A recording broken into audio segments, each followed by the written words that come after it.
আসসালামু আলাইকুম, hello everyone. আজকে আমরা যাব সিঙ্গাপুরের ইউনিভার্সাল স্টুডিওতে। যারা সিঙ্গাপুরে ঘুরতে যাবেন বা গিয়েছেন তারা অলরেডি জানেন যে এখানে ইউনিভার্সাল স্টুডিও অনেক বড় একটা ট্যুরিস্ট অ্যাট্রাকশন। সো এখানে যেতে হলে আপনাকে সারাদিনের জন্য সময় নিয়ে যেতে হবে। এটা সেন্তোসা আইল্যান্ডে অবস্থিত এবং এখানে আরও অনেক অ্যাট্রাকশন আছে। আমরা শুধুমাত্র ইউনিভার্সাল স্টুডিওটাই দেখতে পেরেছি, এর থেকে বেশি সময় আমাদের হাতে ছিল না। সো আর্লি মর্নিং ঘুম থেকে উঠে আমরা হোটেল থেকে ব্রেকফাস্ট করে বের হলাম। আমরা এমআরটিতে করে গিয়েছি। আমি আগের এপিসোডে বলেছি আমি ভি হোটেল ল্যাভেন্ডারে স্টে করছি। সো আমাদের হোটেলের নিচেই এমআরটি, ওখান থেকে আমি এমআরটিতে উঠলাম। এমআরটি পাস আমি এয়ারপোর্টে নামার সাথে সাথে নিয়েছিলাম। আমাদের 3 জনের জন্য $150 লেগেছে, সিঙ্গাপুরিয়ান ডলার। আনলিমিটেড 3 দিন আমরা ইউজ করতে পারবো। তো আমি ল্যাভেন্ডার থেকে চলে গেলাম আউটরাম পার্ক এমআরটি। ওখানে নেমে আবার আমাকে একটা ট্রেন চেঞ্জ করতে হলো। সো এরপরে আমি গেলাম হারবার পয়েন্ট। ওখানে ভিভো সিটি একটা মল আছে। হারবার পয়েন্টে নেমেই আমি ভিভো সিটি মলে আমার এন্ট্রি হলো। সো ভিভো সিটি মলের মধ্যে থেকে যাওয়ার পরে আমি জিজ্ঞেস করলাম যে ইউনিভার্সাল স্টুডিও কিভাবে যাব। আমাকে 2টা ওয়ে বলা হলো। একটা হলো ওয়াকওয়ে, আমি হেঁটে যেতে পারবো, আর একটা ওদের শাটল ট্রেন আছে, ওখানে টিকিট লাগবে না, ফ্রি, সেটাতেও আপনি যেতে পারবেন। সো আমি হেঁটেই গেলাম, ওয়াকওয়ে ইউজ করলাম, হাঁটতে হাঁটতে ইউনিভার্সাল স্টুডিওতে পৌঁছে গেলাম।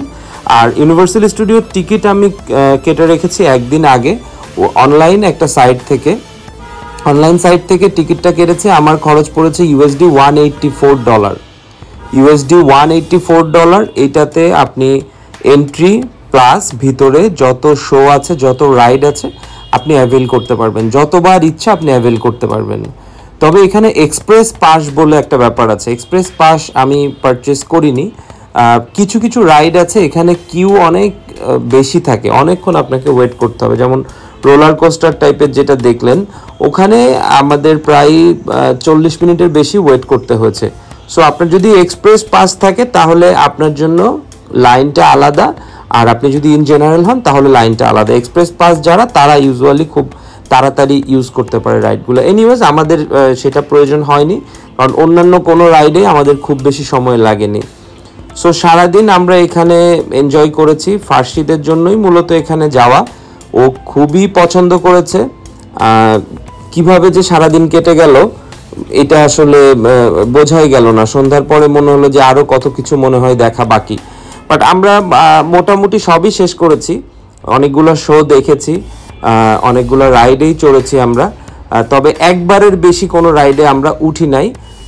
ফার্সিদের ডাইনোসর জুরাসিক ওয়ার্ল্ডের ভিতরে 2-একটা রাইড ওর খুব ভালো লেগেছে, ওগুলাতে ও বোধহয় 3-4 বার এনজয় করেছে। আদারওয়াইজ আমরা সব রাইডে একবার করে অ্যাভেল করেছি। বাট আপনি চাইলে যতবার ইচ্ছা অ্যাভেল করতে পারবেন। আর ভিতরে ফুডের ব্যবস্থা আছে। আমার ভিডিওর মধ্যে একটা মেনুর ছবি আমি দেখিয়েছি, ওখান থেকে আপনারা খাবার খেতে পারবেন। খাবার, পানি, ভিতরে রিফিল সিস্টেম আছে। সো একবার বোতল একটা কিনলে বা সাথে থাকলে আপনি রিফিল করতে পারবেন। সো আমরা সারাদিন ঘুরে রাত্রে 8টা সাড়ে 8টার দিকে বের হয়ে হোটেলে চলে এসেছি আবার একই ওয়েতে। সো এই ছিল আমাদের আজকে সারাদিন। ভালো সময় কাটলো। Thank you for watching.